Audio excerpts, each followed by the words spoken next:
Hi, I'm Sarah Vaughn, and I'm going to be reviewing the movie The Legend of Boggy Creek, which was filmed and produced in 1972.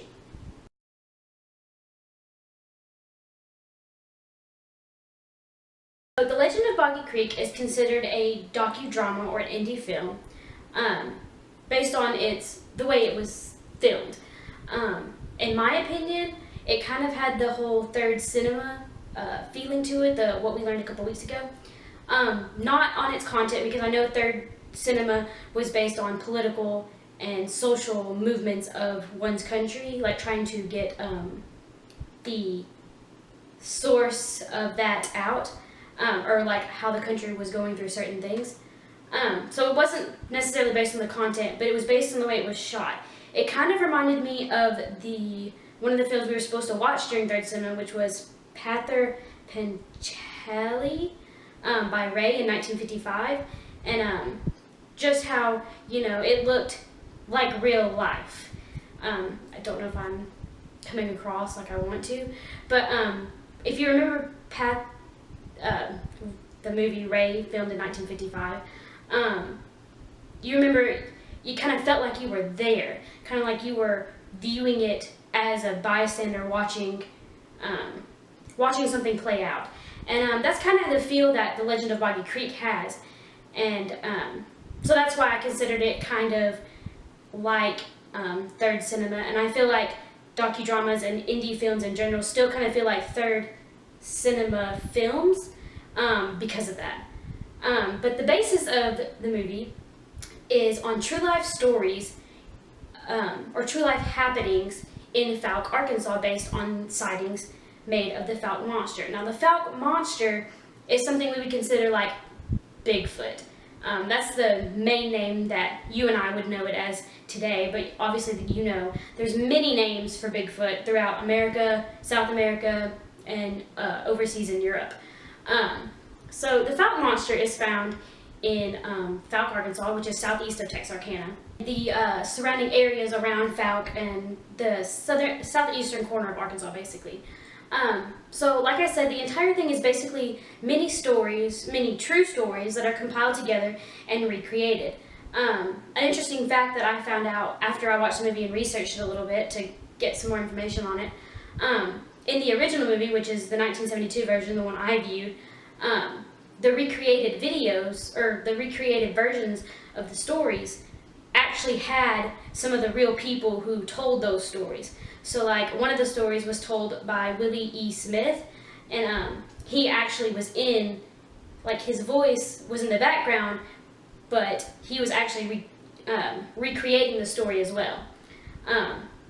And so the entire film is basically all these mini stories that people compiled, sightings, events, different things, and kind of took the stories, I don't know if they took the best or the worst or whatever, put them all together and created like a documentary about them. And then you know how documentaries, when you see like that show Finding Bigfoot on television today, they go and interview them, get the story, and then along with the story, when they retell it in the episode, you see the little animated Bigfoot and how they retell it with actors and stuff like that.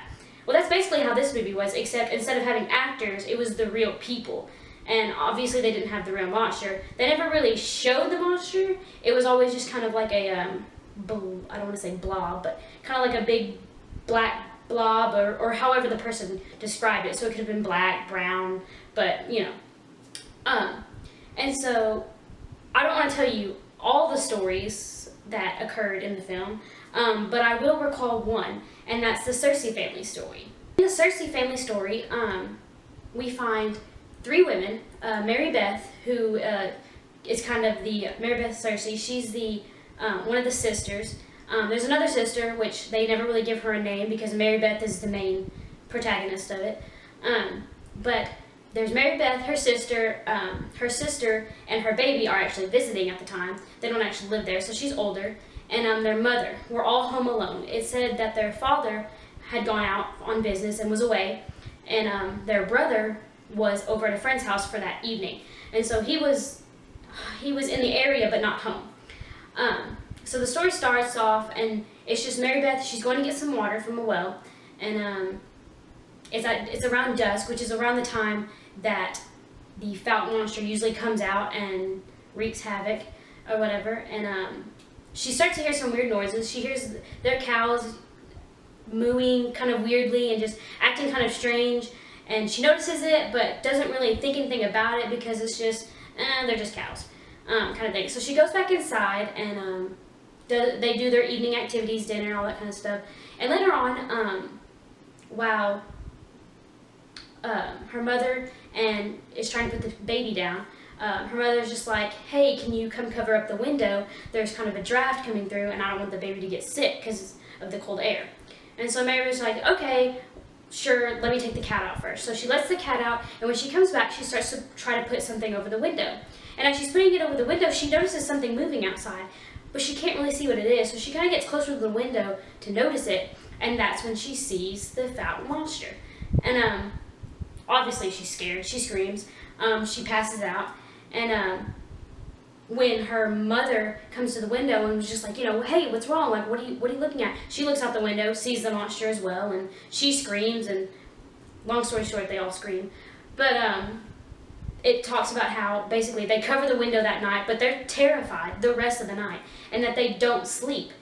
The baby, of course, sleeps perfectly fine, like babies do. And but it just talks about how they were terrified, and how they couldn't wait until morning, and they didn't sleep until morning came.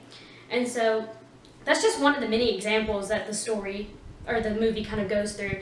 And some of the stories are kind of like that one, terrifying, and the sounds that they share are just absolutely bone chilling. I got goosebumps a couple of times.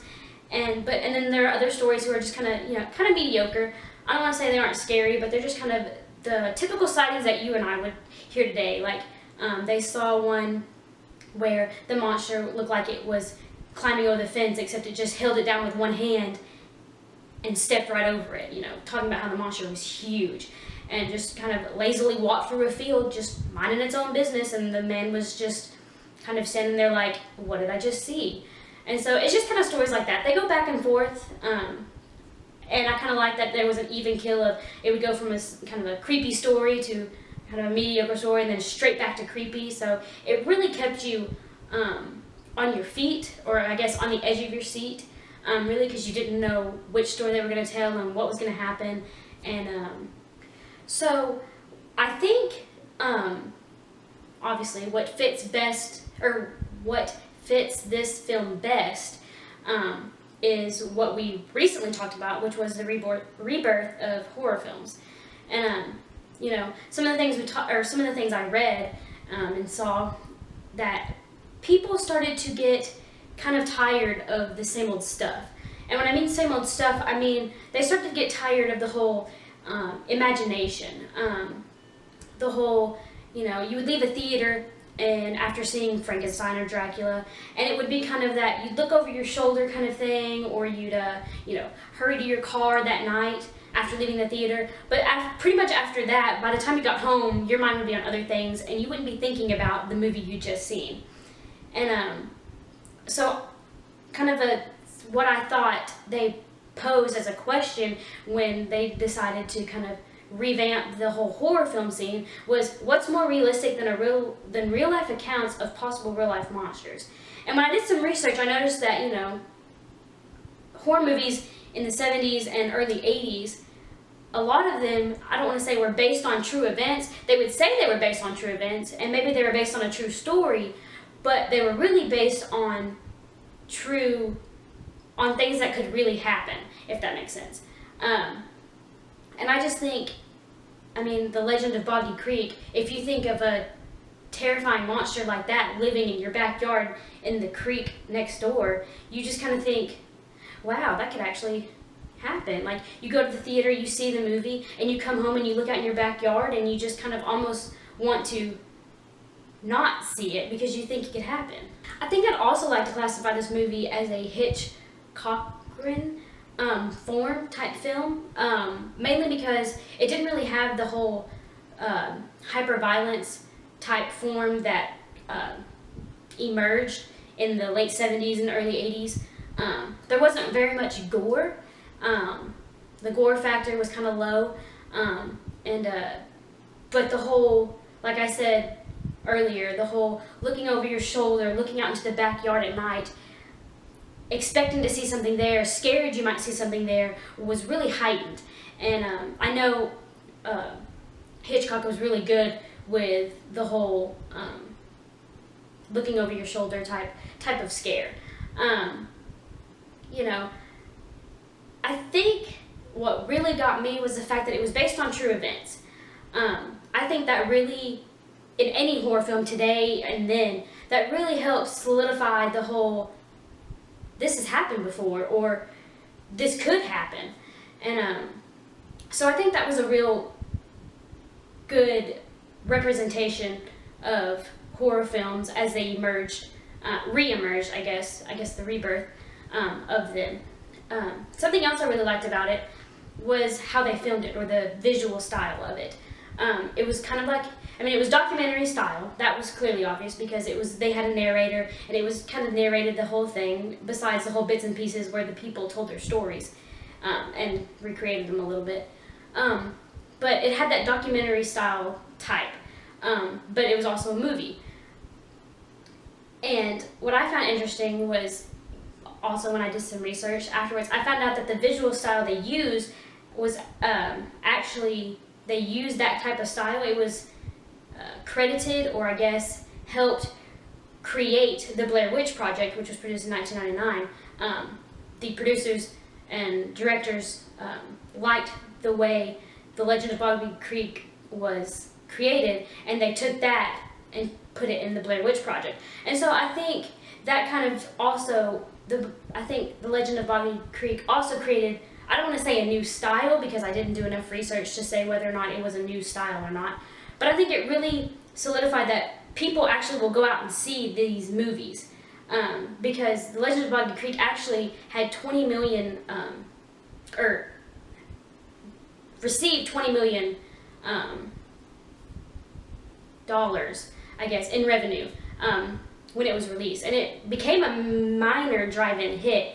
And so, I think The Legend of Boggy Creek opened the door for more types of films like that to be created, you know. When you and I think of documentaries today, I don't know about you, but I'm not really a fan of documentaries. Sometimes they can be boring, but when it comes to films like this, they made it interesting. And I just think that they opened the door to show that, you know, people really can like these types of films. And horror just makes it even better because it was based on true events, and so it keeps people wanting more. And which is why there was also 2 sequels to this movie, and it was also remade. I want to say pretty recently, but I couldn't get a year. But I think that just goes to show you that, you know, The Legend of Boggy Creek film, in my opinion, opened the door to other horror movies, I guess. I don't want to say they were the first movie to do something like based on true events or told by true stories, because I know it probably wasn't. But I want to say it opened the door for more movies like that, because they saw that, you know, people actually like this movie. So what if we find more true events like this to show people, you know, it's not just a one-time thing. It can happen repeatedly. So I really like Legend of Boggy Creek. I think my parents for years have been trying to get me to watch the movie, and since I needed to review a movie, I thought, well, why not? I like horror stuff like this, especially, you know, I love watching the Bigfoot shows and all that kind of stuff. It's just fun to watch and fun to see what they can get, and so it was really fun to do more research on this as well, you know, seeing that, so reading different sightings, you know, the Fouke, Arkansas actually has a website for this, and they report the sightings that they get on the website, and like the most recent sighting they had was in May of last year. So to see that this movie also had an impact on Fouke, and also had an impact on how they recorded sightings and how they did their research to find the Fouke monster, was really interesting. And so I think I'm really glad that I chose The Legend of Boggy Creek, and I think you should check it out sometime.